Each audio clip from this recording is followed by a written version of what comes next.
Assalamualaikum warahmatullahi wabarakatuh. Nah, ketemu lagi dengan saya Hana Afifah.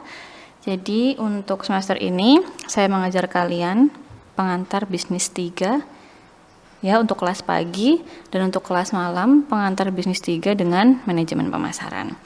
Baik, untuk mata kuliah ini pengantar bisnis 3 yang untuk pertemuan pertama yaitu kita akan membahas tentang apa sih pentingnya kesadaran untuk berwirausaha seperti itu kan. Nah, kenapa sih Indonesia ini butuh lebih banyak seorang wirausaha? Jadi tujuan umum mata kuliahnya adalah yang pertama tentu berpikir kritis, kemudian berwawasan luas dan memiliki etos kerja, kemudian memiliki semangat berwirausaha dan jiwa bisnis, karena UNU kan juga orientasinya ke entrepreneurship university ya, jadi kampus yang berbasis kewirausahaan. Kemudian memiliki kesadaran akan pentingnya ilmu pengetahuan dan memulai sebuah bisnis. Kemudian merubah mindset dari setelah lulus mencari kerja menjadi setelah lulus membuka lapangan kerja atau menciptakan lapangan kerja. Kemudian mahasiswa juga memiliki kesadaran untuk melakukan perubahan dengan melahirkan kemampuan dan memiliki cita-cita yang tinggi. Nah, jadi apakah saya memaksakan untuk kalian jadi wirausaha? Enggak. Jadi selalu saya katakan bahwa saya tidak akan merubah cita-cita kamu, atau saya tidak memaksakan kamu untuk merubah cita-cita kamu yang sudah terpatri mungkin ingin jadi apa itu. Nah, cuman di sini tugas saya hanyalah memberikan alternatif cita-cita lain gitu loh, alternatif cara kita menjalani hidup gitu, selain daripada bekerja di perusahaan orang lain atau di tempat kerja orang lain, ya menciptakan lapangan kerja sendiri. Itu juga termasuk hal yang positif gitu loh, hal yang positif, hal yang mulia gitu kan. Berdagang, terserah usahanya apa aja, mau di bidang jasa, produk ya kan.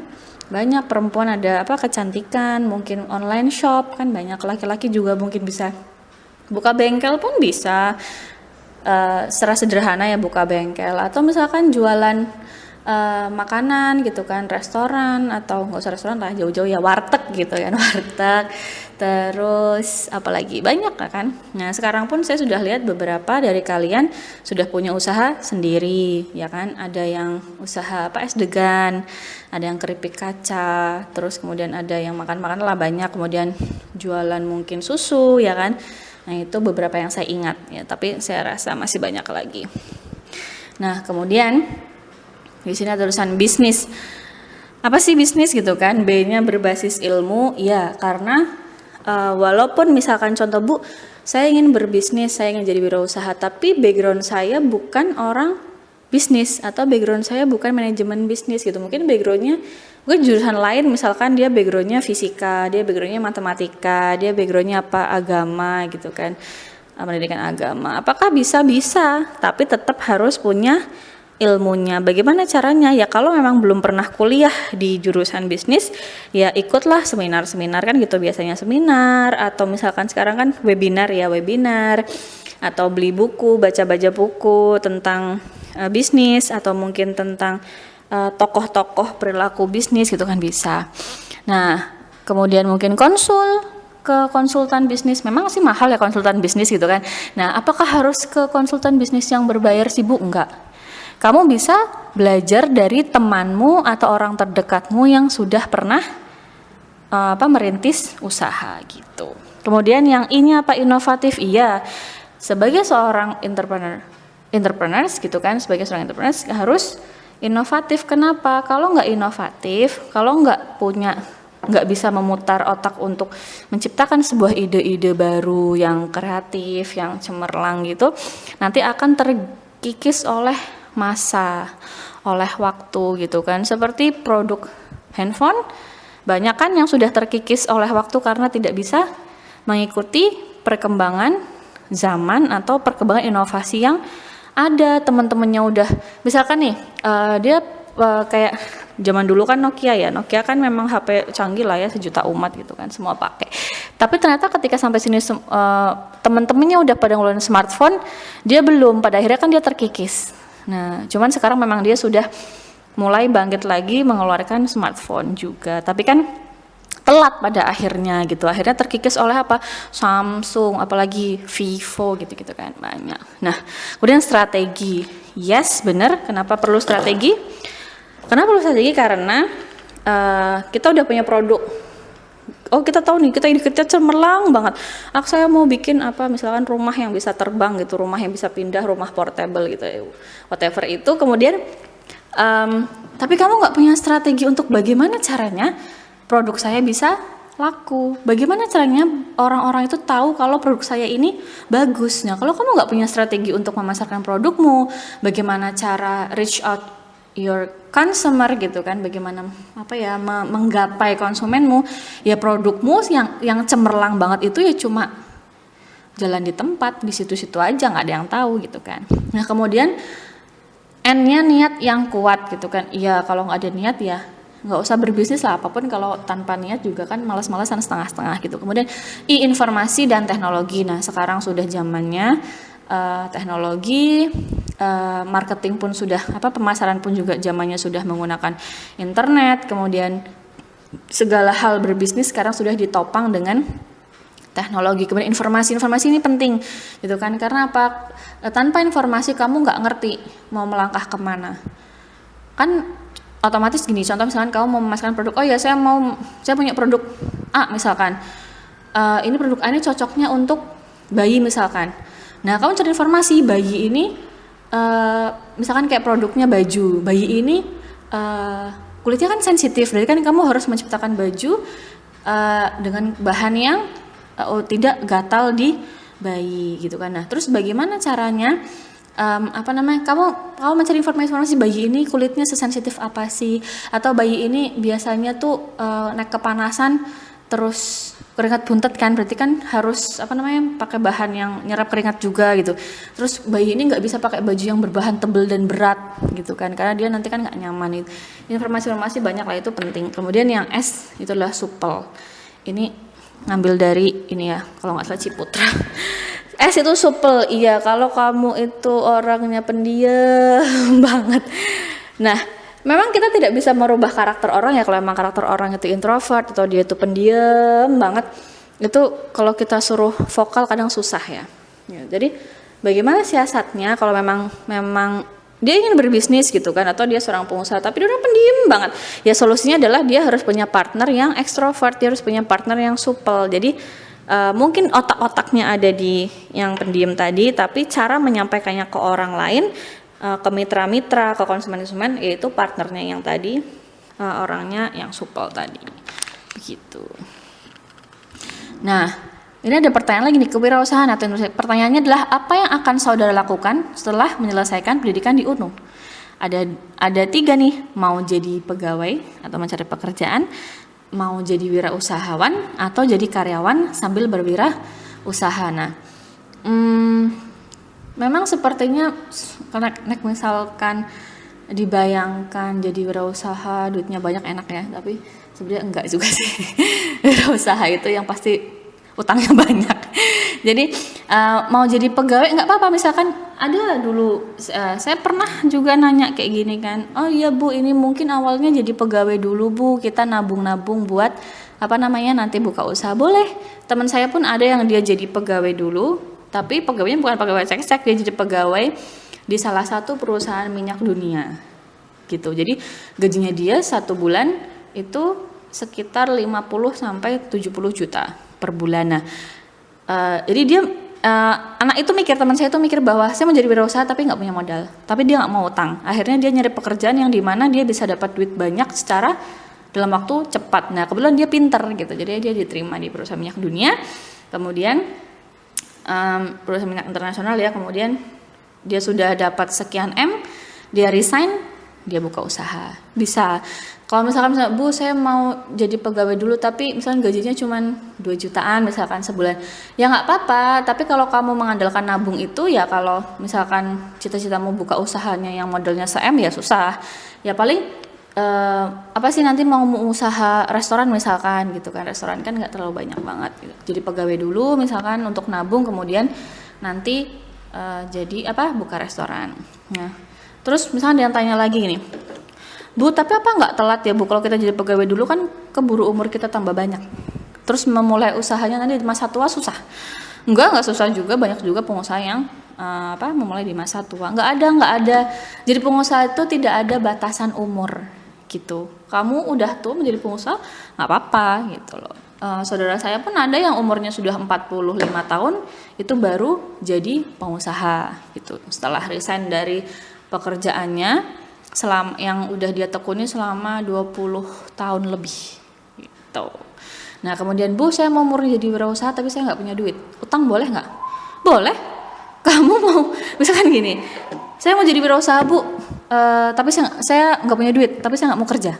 Misalnya saya nggak mau kerja dulu gitu, jadi pegawai gitu, saya mau jadi langsung buka usaha.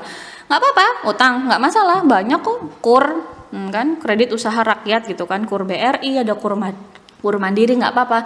Tapi pastikan bahwa kamu bisa mengembalikan itu kan ada jaminannya apa ya, kamu punya apa, jaminan BPKB motor, jaminan apa sertifikat rumah, nggak apa-apa gitu loh.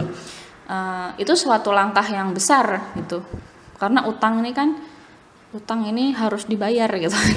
Nah kalau misalkan untuk buka usaha mungkin sekelas warung makan atau toko kelontong gitu kan, saya rasa 25 juta oke lah ya, nggak masalah gitu. Nggak apa-apa, yang penting kamu bisa komitmen mengembalikan utangmu itu, cicilannya itu. Dan kamu juga harus tahu bahwa kalau utang kamu punya di benak kamu tuh pokoknya harus berhasil gitu kan. Nah memang kita nggak bisa berhasil instan, memang pelan-pelan. Nah caranya gimana biar setidaknya tidak gagal gitu, yaitu tadi berbasis ilmu. Kamu belajar dulu dengan orang yang sudah pernah merintis usaha, kemudian menjadi karyawan sambil berwirausaha ini bisa, apalagi sekarang banyak sekali. Kenapa? Karena sekarang berwirausaha pun tidak harus punya tempat offline ya kan, sekarang jualan online pun bisa. Misalnya kamu, saya karyawan Bu, tapi saya usaha jualan online knalpot, jualan online sepatu gitu kan, jualan online baju. Kamu nggak perlu tempat toko, nyewa kontrakan untuk memajang bajumu. Karena apa? Kamu bisa memajang bajumu di online marketplace gitu loh, kayak Shopee, Tokopedia, kan nggak butuh tempat. Itu kan kayak kamu pakai HP aplikasi udah tempatnya itu gitu loh. Nah, kamu nggak butuh tempat real, ngontrak untuk display bajumu kan enggak. Di rumah aja dijajah di foto-foto kan kelar masalah. Nah, sekarang bekerja sambil berwirausaha itu sangat mudah. Karena sudah ada namanya online marketplace, Lazada, Shopee, Tokopedia, banyak kan. Jualan buku pun bisa gitu. Kemudian ada nih pertanyaan lagi, bagaimana motivasi berwirausaha di kalangan mahasiswa? Nah, kira-kira kalian gimana nih? Motivasinya apa? Gitu loh. Ada nggak motivasi sih untuk jadi pengusaha gitu? Terus motivasinya tuh apa? Apakah karena aduh capek Bu kalau kerja sama orang, duitnya nggak seberapa gitu kan? Ini Bu soalnya saya orangnya suka bekerja sesuai dengan otak saya sendiri gitu. Bisa, atau macam-macam lah alasannya kan. Nah, bagaimana orientasi mahasiswa setelah lulus? Ya kalian gimana gitu loh. Apakah mau mencari kerja, bukan menciptakan lapangan kerja, nggak apa-apa. Ini sebenarnya semuanya sah-sah aja. Bukan berarti kemudian yang tidak punya cita-cita jadi wirausaha, misalkan kamu cita-citanya jadi apa? Jadi pegawai di mana? Terus jadi tidak mulia? Enggak. Semua pekerjaan mulia. Yang penting halal ya kan. Nek nyolong ya bete maneh. Nah, kemudian jumlah orang yang menganggur tiap tahun bertambah. Iya, sesuai statistiknya. Pertumbuhan lapangan kerja semakin sempit. Ya, kalau misalkan kalian sekarang merasa susah nyari kerja, lapangan kerja kayaknya nggak banyak yang buka, ya mungkin memang pertumbuhan lapangan kerja sudah semakin sempit. Nah, sistem pendidikan di Indonesia. Jadi, kenapa sih kok di Indonesia ini wirausahanya kurang dibanding negara lain, contoh Singapura misalkan. Kenapa sih? Ya karena memang kita dari sekolah dasar itu dididik, diberi pelajaran, diberi mata pelajaran, dididik untuk tumbuh menjadi seorang pegawai. Dari mana kita engahnya? Dari kamu harus ranking 1. Nanti kalau ranking 1 kamu bisa kuliah di di universitas yang bagus, kemudian nanti IP kamu bagus, nanti kamu cari kerjanya mudah.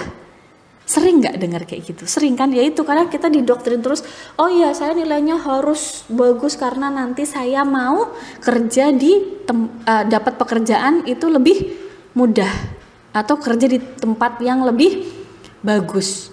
Nah, apakah Bu berarti salah dong kalau kita nanti IPK-nya bagus? Enggak salah. Nah, yang harus dirubah adalah harus sekolah yang benar, sekolah yang pintar, nilainya bagus betul, kemudian berprestasi, nanti biar bisa meningkatkan taraf hidup sendiri. Nah, bagaimana cara meningkatkan taraf hidup?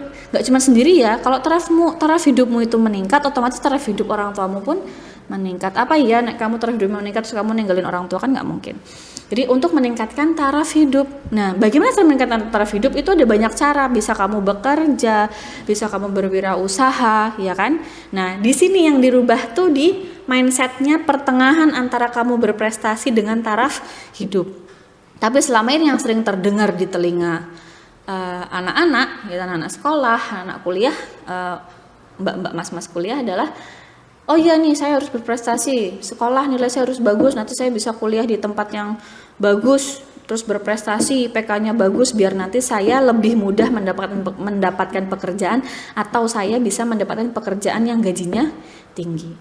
Itu doktrin itu yang dirubah, bukan menjadi lebih mudah mendapatkan pekerjaan atau mendapat pekerjaan dengan gajinya tinggi, tapi bisa menaikkan taraf hidup sendiri gitu. Dengan cara apa? Bisa bekerja atau bisa pula berwirausaha gitu. Nah, kemudian kasus pengangguran di Indonesia, jumlah pengangguran di Indonesia 10% adalah kaum intelek yang menengah. Nah, ini pernah nggak kamu tahu itu orang yang dulu sekolahnya pintar banget, kuliahnya pintar banget, tapi dia sampai sekarang belum punya pekerjaan atau dan juga tidak berwirausaha, nganggur, benar-benar nganggur. Di belahan dunia ini pasti ada, di Indonesia pun masih banyak gitu kan. Nah, siapakah yang bersalah? Apakah mahasiswa, orang tua, atau pemerintah? Ya yang salah ya dirinya sendiri gitu kan. Kita nggak bisa tiba-tiba nyalain, pemerintah salah nih, nggak ada lapangan pekerjaan ini. Lah, kenapa pemerintah yang salah, nggak ada lapangan pekerjaan? Kenapa nggak kamu membuka usaha kemudian kamu menciptakan lapangan pekerjaan, ya kan? Selain daripada kamu meningkatkan taraf hidupmu sendiri, kamu juga membantu orang lain meningkatkan taraf hidupnya. Kenapa? Ketika kamu menciptakan lapangan pekerjaan, otomatis secara tidak langsung kamu membantu masyarakat di sekitarmu untuk ekonominya meningkat, karena dia bisa kerja di kamu yang tadinya pengangguran jadi punya penghasilan. Kemudian kamu bisa memberdayakan orang-orang di desamu, di sekitarmu untuk bekerja sama kamu. Biar apa? Biar ekonomi masyarakat sekitarmu itu meningkat. Mungkin dia janda, ya kan? Mungkin dia duda, gitu kan? Mungkin dia penyandang disabilitas, macam-macam yang tadinya pengangguran jadi tidak nganggur. Akhirnya kamu menolong dia dengan cara yang lebih baik daripada ngasih dia duit kemudian mengajari dia minta-minta. Kan lebih baik ayo kerja sama saya, ya kan? Akhirnya orang yang menganggur itu tahu arti bahwa dengan bekerja ini saya bisa menaikkan taraf hidup, saya bisa menghidupi saya dan keluarga saya, tapi dengan cara bekerja, bukan dengan minta-minta gitu. Kemudian memang kadang agak susah ya ketika kamu dibesarkan di kalangan keluarga yang memang semuanya pegawai bukan pengusaha. Kadang memang susah, mendobrak mindset itu susah. Tapi bukan berarti tidak mungkin gitu loh. Ketika orang tua saya pegawai semua, mbah-mbah saya pegawai semua, adik mas-mas saya pegawai semua, tapi saya mau jadi wirausaha. Mungkin agak susah mendobrak mindset orang-orang sekitarmu, terutama keluarga kamu gitu kan. Tapi bukan berarti tidak mungkin, asalkan kamu bisa meluruskan, kenapa sih kamu mau berwirausaha, apa sih untungnya jadi wirausaha, apa sih tidak enaknya jadi wirausaha. Tapi tidak cuma memberikan mulut manis ya, dalam arti kamu ngasih tahu orang tuamu usaha tuh gini loh bu, gini, semua yang manis-manis, terus kamu nggak memberitahukan pahitnya, padahal yang namanya seorang wirausaha itu pasti ada pahitnya gitu kan. Nah kamu juga harus ngasih tahu pahitnya. Nah ketika kamu ngasih tahu pahitnya, kamu ngasih tahu sama orang tuamu, walaupun pahit bu, tapi insya Allah saya bisa melewatinya karena memang saya berkomitmen untuk jadi wirausaha gitu kan. Jadi orang tua tuh modelnya kayak ketika kamu komitmen, kamu yakin sama dirimu sendiri, mereka insya Allah ridho aja gitu. Kecuali kalau kamu masih ragu-ragu gitu kan, orang tua juga kan, aduh nanti anakku gimana gitu. Nah kemudian di sini ada 3 jenis wirausaha sebenarnya. Ada necessity, replikatif, inovatif. Jadi necessity entrepreneur itu ada, yaitu menjadi wirausaha karena terpaksa atau desakan kebutuhan hidup. Jadi mungkin dia orang tersebut tidak memiliki pendidikan yang tinggi, misalkan cuma lulus SD gitu kan, lulus SD terus mau kerja apa sih sekarang, lulus SD ya kan, satpam aja, sekarang lulus SMA. Nah mungkin dan kemudian dia punya keluarga yang harus menghidupi keluarganya. Nah mungkin di sini dia mikir, saya tak jualan aja lah, mungkin jualan mie ayam ya kan, mungkin buka bengkel ya kan, mungkin warteg gitu kan, nasi padang. Nah akhirnya kan dia menjadi seorang wirausaha karena desakan kebutuhan hidup gitu. Kemudian replikatif entrepreneur yaitu wirausaha yang cenderung meniru-niru bisnis yang sedang ngetren. Nah apakah tidak boleh bu? Boleh. Kamu misalkan kayak sekarang lagi ngetren susu boba, terus semua orang buka susu boba, terus siapa yang pertama kali buka susu, apakah ada patennya? Nggak ada ya kan, karena misalkan kayak gini, misalkan siapa, si A buka susu boba, punya temen si B, aku buka susu boba juga lah di desaku misalkan, apakah terus A ke pengadilan, Pak saya mau mengusut ini menuntut si B karena dia niru-niru bisnis saya? Ya nggak ada, susu boba patenmu kan, enggak gitu kan, ya nggak apa-apa, nggak masalah. Cuman ini tuh nanti rawan terhadap persaingan dan kejatuhan. Kenapa? Contoh misalkan yang si A jualan susu boba, kemudian si B ikut jualan susu boba, tapi ternyata si B jualan susu bobanya tidak lebih enak daripada si A, kan otomatis kan orang juga beli di si B, nggak enak nih, enakan si A, balik kepada si A lagi. Akhirnya kan si B, loh semua kok belinya ke si A terus, emang apa sih gitu kan. Nah jadi emang harus punya inovasinya. Inovatif entrepreneur di sini yaitu mungkin mirip, boleh mirip, misalkan yang satu susu boba, yang satu mungkin kopi boba, kan nggak apa-apa gitu. Atau misalkan yang satunya susu jelly atau susu puding gitu kan, nggak apa-apa, sama-sama susu tapi ada inovasinya kan gitu. Itu cenderung akan lebih selamat daripada yang benar-benar meniru 100% gitu. Nah kemudian menjadi wirausaha mengapa penting? Tadi saya sudah menjelaskan, mendorong pertumbuhan ekonomi dan pembukaan lapangan kerja. Jadi kalau kamu menciptakan lapangan kerja, kemudian kamu memberdayakan orang-orang di sekitarmu, maka orang-orang di sekitarmu yang tadinya penganggurannya, misalkan desamu itu penganggurannya berapa? 20%, turun jadi 15% gitu kan, lumayan. Itu berarti kan pengangguran turun, berarti taraf ekonominya naik gitu kan. Jadi kamu bisa menyelamatkan banyak orang untuk memenuhi kebutuhan hidupnya dia dengan cara atau jalan yang lebih baik daripada mungkin minta-minta atau mungkin mencuri, ngerampok gitu kan, begal gitu. Nah, kemudian meningkatkan kreativitas dan inovasi. Iya, kalau kamu jadi wirausaha, otomatis kamu juga akan muter otak nih. Saya buka ini, kok di sana sama-sama kayak saya tapi kok lebih ramai, kenapa ya? Nah kan kamu muter otak, kamu nyari informasi, kenapa sih dia bisa lebih ramai gitu kan? Apakah mungkin tempatnya lebih strategis, atau mungkin rasanya lebih enak, atau mungkin harganya lebih murah, atau mungkin ada wifi gratis ya kan nggak ngerti ya. Kamu nyari informasi, kenapa sih kok di situ tuh dia padahal sama-sama jualan kopi, kafe kopi kayak aku, tapi kok aku nggak seramai itu ya kan? Nah akhirnya kan muter otak, nah kreativitas sama inovasinya jalan terus. Nah kualitas kompetisi, jadi kamu punya peningkatan kualitas kompetisi, jadi kamu punya rasa kompetisinya itu juga meningkat terus. Nggak mau lah, saya nggak mau kalah pokoknya kan gitu. Kemudian mengurangi ketidakpastian gitu. Kemudian meningkatkan kesejahteraan masyarakat, mewujudkan diri dan bangsa merdeka gitu. Kemudian, nah, apa ini? Wirausaha adalah jiwa yang membawa perubahan menuju yang lebih baik. Sebenarnya semua baik, semua pekerjaan baik ya, jangan lupa. Semua pekerjaan baik asal halal gitu.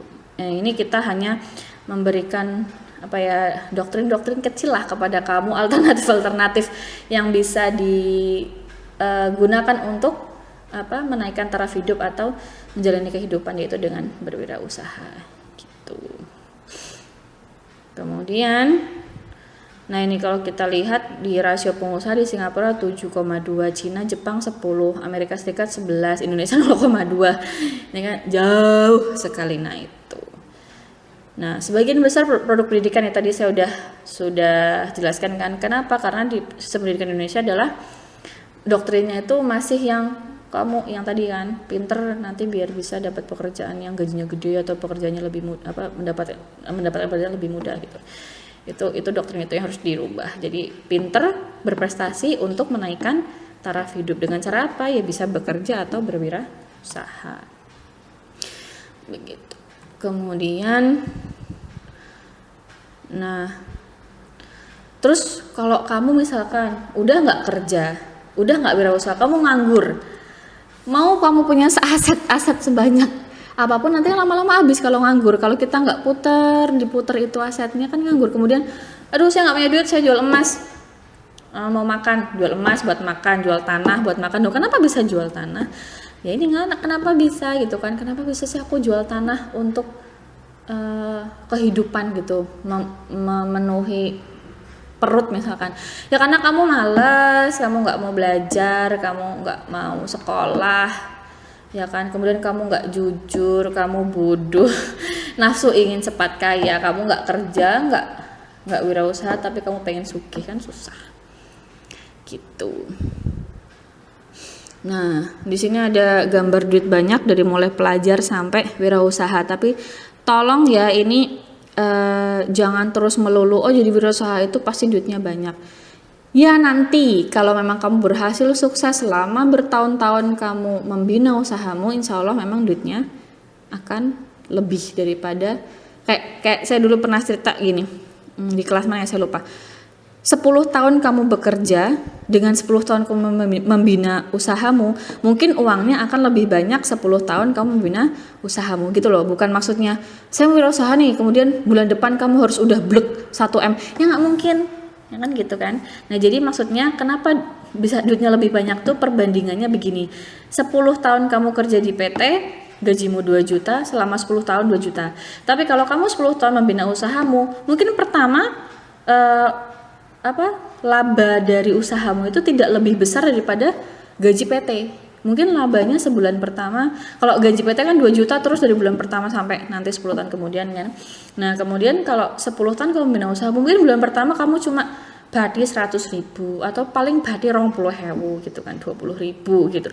Tapi kalau kamu membina selama 10 tahun, mungkin 20.000 ini bisa jadi 20M gitu loh. Jadi ketika 10 tahun kemudian orang yang kerja di PT gajinya masih 2.500.000, kamu yang membina usaha selama 10 tahun kemudian kamu sebulan sudah bisa mendapatkan 2 miliar. Nah di situ perbandingannya, bukan terus bulan depan aku langsung dapat 2M. Ya nggak mungkin lah, mimpi ngepet lah iya.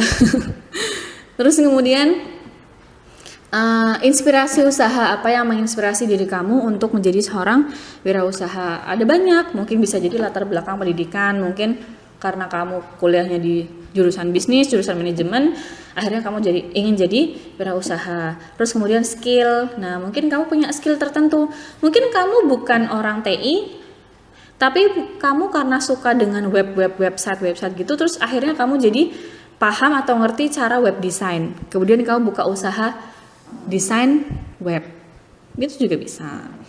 Terus kemudian pengalaman, mungkin kamu pernah bekerja kemudian rasanya nggak enak misalkan gitu. Dari pengalaman itu kamu jadi ingin berwirausaha.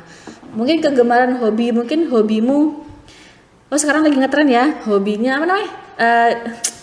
berkebun gitu kan. Sekarang kan banyak kan jualan bunga gitu, terus sepeda gitu kan. Nah hobimu berkebun, saya hobinya menanam bunga bu. Nah sekarang ini lagi ngetren orang jualan bunga. Nah dari hobi itu bisa jadi duit kan gitu.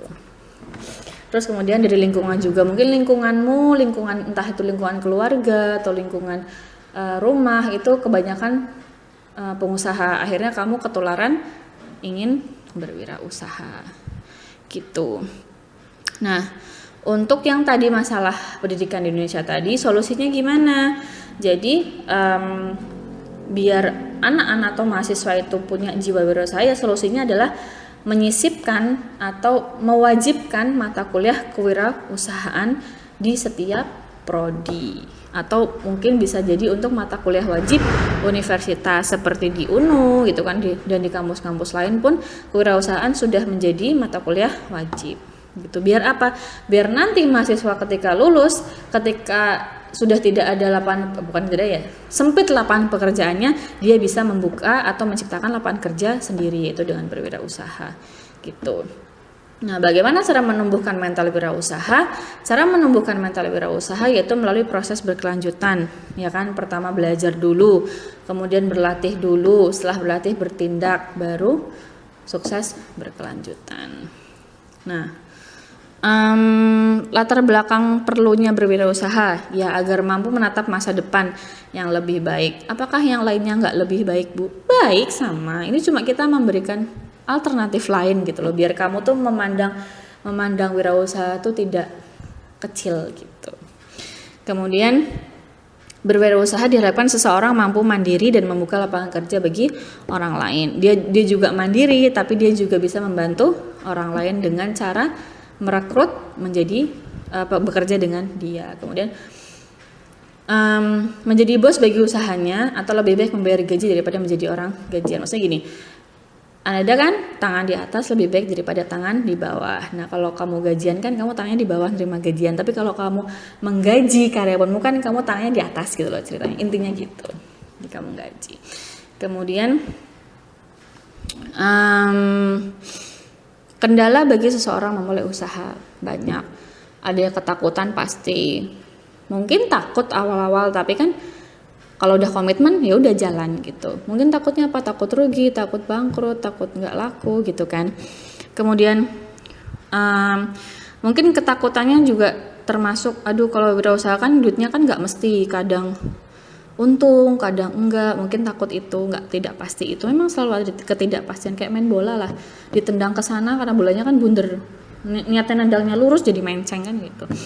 Kemudian merasa bingung dari mana memulai usaha ini beberapa orang masih mengalami ini ya, bingung pengen usaha Bu tapi nggak tahu usaha apa, ya kan.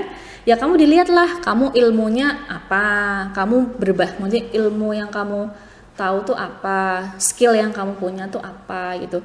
Bu saya ini Bu suka nulis, ya udah kamu nulis di berita gitu loh, kamu nulis kemudian bukan di berita ya, kamu nulis kemudian kamu kasih ke misalkan ke redaksi kan bisa, itu dapat duit, seenggaknya nanti kalau tayang dapat 100.000, 50.000 itu juga bisa. Atau kamu bisa juga yang lebih advance, yaitu kamu bikin buku, misalnya saya suka nulis dan saya suka masak, ya udah bikin aja buku tentang memasak, selesai gitu. Nah prinsipnya ya di sini memahami apa sih yang kamu lakukan gitu loh. Kamu tahu apa yang kamu lakuin gitu kan. Karena kalau kamu nggak tahu apa yang kamu lakuin ketika berbisnis, aku bisnis aja lah. Terus kamu nggak tahu nih yang kamu lakuin tuh apa gitu, yang kamu bisnisin tuh apa, nggak ngerti caranya, ya udah jalan-jalan aja tapi akhirnya bangkrut, selesai gitu. Kemudian harus terkonsep, harus terencana, harus dengan langkah-langkah dan strategi yang jitu gitu loh, yang bener, yang pas, yang tepat. Jangan sampai cuma iseng-iseng atau coba-coba, karena nggak bisa gitu. Apalagi kalau kamu modalnya besar, itu sayang. Kemudian peluang sukses selalu ada, yang penting kerja keras, kemudian lurus dan benar, itu maksudnya ya kamu nggak curang gitu. Kemudian cermat serta hemat lah. Kamu jadi pengusaha tuh hemat loh, nggak terus mambrah duitnya. Jadi aku jadi pengusaha nih, besok saya mau nraktir temanku di kafe tiap hari, ya bangkrut lah.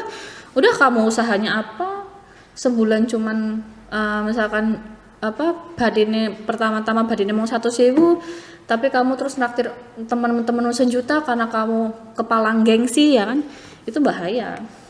Nah, contoh dari Nabi Muhammad SAW ini berbisnis dengan prinsip apa? Sidik, amanah, tablik, fatonah. Ya kan, bisa jujur, dipercaya, bertanggung jawab, dan cerdas gitu.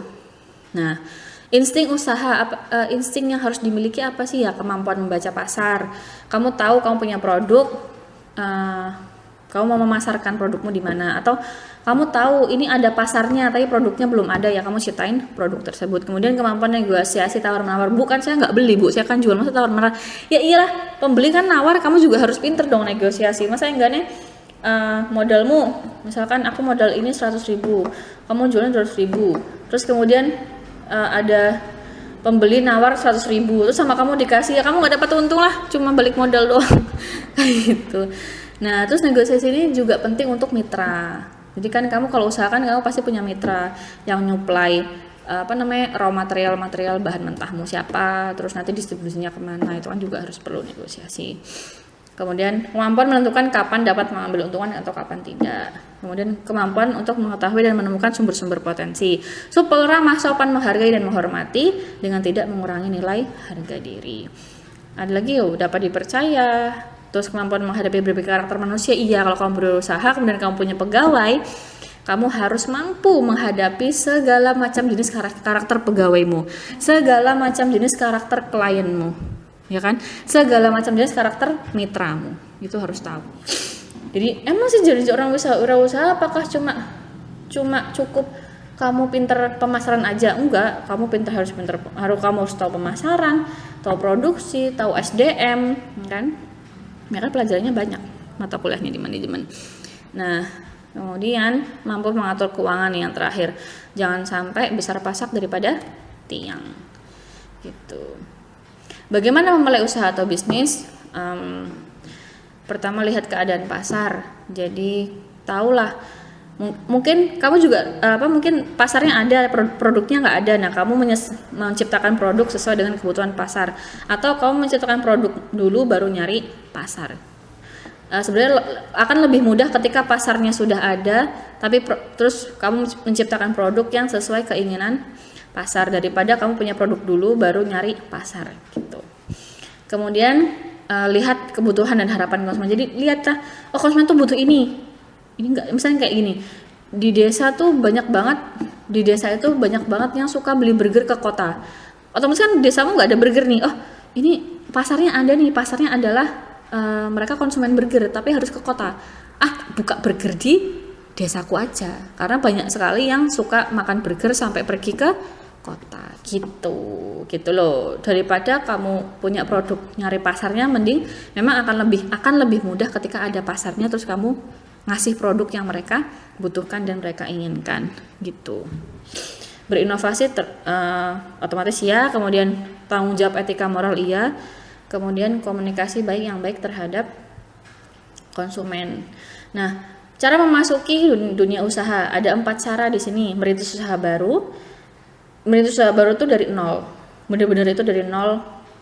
Kamu punya brand sendiri, kamu produksi sendiri gitu loh. Yang kedua, membeli perusahaan orang lain atau buying an existing business. Di sini misalkan kayak ada usaha gym, ya kan? Atau gym itu apa sih bahasa Indonesia? Gym itulah yang olahraga angkat-angkat berat gitu. Terus kemudian dia mungkin butuh duit atau gimana, kemudian usahanya dijual, kemudian kamu beli usaha dia. Nah, itu buying an existing business. Atau sudah usaha, misalnya nasi padang gitu kan, orangnya mau pindah kemana gitu, terus dia mau jual usaha nasi padangnya dia, kemudian kamu beli, itu bisa. Kemudian memasuki bisnis keluarga, bisa misalkan kamu keluargamu tuh dari dulu tuh nenekmu merintis usaha misalkan penjahit atau misalkan usaha warteg gitu, diterusin anaknya, terusin lagi ke cucunya, terusin lagi ke canggahnya, itu family business. Kemudian yang keempat adalah kerjasama manajemen atau waralaba atau franchising. Apa aja sih franchising? Yang terkenal ya, yang kenal paling Indomaret, Alfamart, Pertamina, pom bensin. Kemudian JNE, Tiki, Ninja Express. Nah, itu franchise. KFC, McD, restoran kan, Burger King, itu semua franchise gitu. Kemudian, seorang wirausahawan harus memiliki kemampuan yang kreatif dan inovatif dalam menemukan dan menciptakan berbagai ide. Setiap pikiran dan langkah wirausahawan adalah bisnis, atau setiap otak kita berputar itu adalah duit gitu loh. Nah, bentuk kegiatan wirausaha bisa dikelola sendiri, bisa dikelola orang lain. Jadi dikelola sendiri ya berarti modal dari kamu, eksekutifnya pun kamu yang menjalankan sendiri usahamu. Atau dikelola orang lain ya berarti contoh kamu cuma ngasih modalnya aja, kemudian dikelola oleh orang lain yang mungkin memiliki basis ilmu bisnis atau pengalaman mengelola bisnis yang lebih berpengalaman daripada kamu. Itu juga bisa. Kemudian cara berwirausaha dapat dijalankan seorang atau sendirian, atau bisa juga dijalankan oleh sekelompok orang atau partnership gitu. Kemudian jenis usaha yang sendirian apa sih ya, warteg kan bisa jalan sendiri, nggak harus partnership kan gitu. Nah kemudian kalau partnership tuh misalkan kalau kamu mau bangun CV itu partnership, limited company contoh PT gitu kan. Nah kemudian jenis usaha yang dijalankan dapat bersifat komersial atau sosial atau keduanya. Jadi usaha komersial, walaupun usaha sosial NGO non government organization gitu, walaupun usahanya sosial tapi tetap harus mendatangkan komersial gitu. Namanya bisnis kan tetap harus ada untungnya.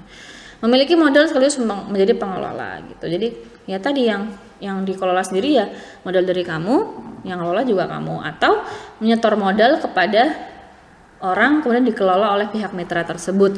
Dan kamu karena kamu basisnya bukan bisnis, kamu nggak ngerti cara merintis usaha, kamu nggak ngerti cara mengelola usaha, kemudian tapi kamu duitnya banyak gitu kan, asetnya banyak ya, kamu misalkan punya temen nih atau orang profesional yang lebih profesional lah, lebih tahu cara mengelola bisnis, ya mungkin kamu ngasih aja duit ke dia, kamu bangun bisnisnya, dia yang mengelola gitu. Nah nanti bagaimana caranya dalam bentuk saham sebagai bukti kepemilikan bahwa mungkin komisarisnya kamu tapi presidennya orang lain kan gitu. Komisaris kan cuma duduk penasehat, oh iya aja udah kelar masalah, dapat duit gitu, nggak harus lari-lari kemana-mana gitu kan mimpin rapat, enggak.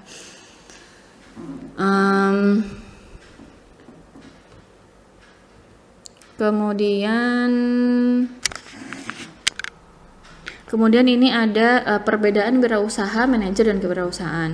Jadi di sini wirausaha adalah seorang pemilik usaha dan penerima laba. Kemudian manajer itu adalah seseorang yang mengelola usaha dan menerima gaji. Kemudian kewirausahaan itu adalah jiwanya atau semangatnya atau kemampuan dan keberanian dalam mengelola usaha. Kemudian ada peluang, ada tanggapan terhadap peluang. Nah, kalau perilaku wirausaha yang mendirikan, yang mengelola, yang mengembangkan dan mengorganisasikan. Nah, sasarannya apa? Ya unggul mutu, kemudian efisien usaha dan different atau dia punya perbedaan dengan yang lain. Kemudian hasil kinerja akhir ya, kalau manajer ya unggul dalam bersaing, unggul dalam mencapai target dan berkembang gitu. Peluang dan tantangan seorang wirausahawan. Kalau sekarang ya pasti perkembangan ilmu pengetahuan dan teknologi ya kan. Kemudian jumlah penduduk semakin bertambah. Kemudian harga-harga juga semakin naik gitu kan, taraf hidup orang juga semakin naik, kemudian adanya peningkatan keinginan dan kebutuhan gitu. Jadi kalau misalkan nanti ya kamu mengikuti pasar tuh maunya apa sih, maunya ya kayak HP kan semakin naik kan, handphone dulu yang cuma monoponik, poliponik sampai dengan smartphone gitu. Nah, kemudian tingkat pendidikan masyarakat di seluruh dunia semakin meningkat, memang ya. Kemudian karena tingkat pendidikan semakin meningkat, konsumen tuh semakin pinter. Dia nyari informasi sekarang kan gampang. Nyari informasi gampang, jadi kamu harus pinter-pinter mengambil hati konsumen biar apa? Biar laku, biar laris gitu. Nah, itu peluangnya. Nah, terus tantangannya apa? Nah, persaingan bisnis. Sekarang bisnis kan saking banyaknya orang memulai usaha, akhirnya kan persaingannya semakin ketat gitu. Kemudian iptek juga, jangan sampai kamu gaptek gitu, jadi pengusaha kok gaptek gitu kan. Nah kemudian memiliki karakter gitu, manusia memiliki karakter yang selalu berubah sehingga harus mau menciptakan inovasi produk. Jadi ya tadi karena kita itu mengikuti zaman tuh taraf hidupnya jadi naik, semakin aku butuh ini, yang tadinya nggak butuh jadi butuh ya kan. aduh panas nih, aduh ini dunia panas banget sih, terus tiba-tiba kan ada produk AC, akhirnya sekarang orang jadi butuh AC gitu kan. Nah, saya butuh AC tapi yang wattnya kecil, gimana caranya yang dingin tapi wattnya kecil. Nah kan itu kan urusan pengusaha, gimana caranya menciptakan produk AC yang dingin tapi wattnya kecil biar lebih listriknya murah gitu. Nah, hubungan antara ilmu kewirausahaan dengan wirausahawan ya tadi ilmunya untuk menyokong praktek lapangannya gitu. Nah, baik, untuk pertemuan pertama sekian, ini saya ngomong udah hampir sejam ya. Nanti kita lanjutkan ke pertemuan kedua yaitu minggu depan. Terima kasih. Wassalamualaikum warahmatullahi wabarakatuh.